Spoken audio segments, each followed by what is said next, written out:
Hello राजा, राजा आवाज येतोय ना? मी प्रथम तुम्हाला मुजरा करते राजा.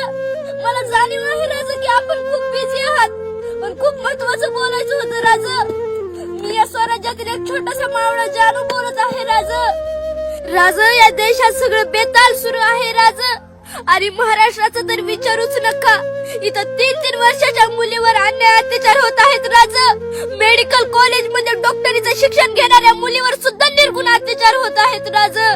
नेते मंडळी मात्र लाल दिव्याच्या गाडीमध्ये बसून नुसतं इकडून तिकडे फिरतायत राजा. शेतकरी तर हवालदिल झालाय राजा. घराच्या दाराला बावली लटकावी तसं झाडाला माझा शेतकरी लटकाय लागलाय राजा.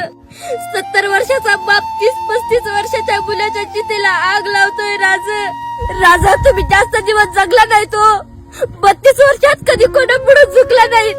सत्तेसाठी खुर्चीसाठी हार पत्करली नाही तुम्ही राजा. कधी ना कधी लाचारी ऐकली नाही, ना कधी स्वाभिमान गमावला नाही राजा, ना कधी जनतेशी बैमान झाला नाहीत राजा.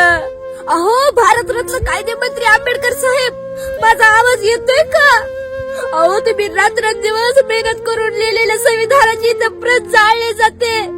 अहो, दिवसा ढवळ्या लोकांचे सिर कलम केले जातात. सत्तेच्या माझा पोटी इथं कायद्याचा गळा घोटला जातो साहेब, गळा. अरे कुठं नेऊन ठेवलाय माझा महाराष्ट्र?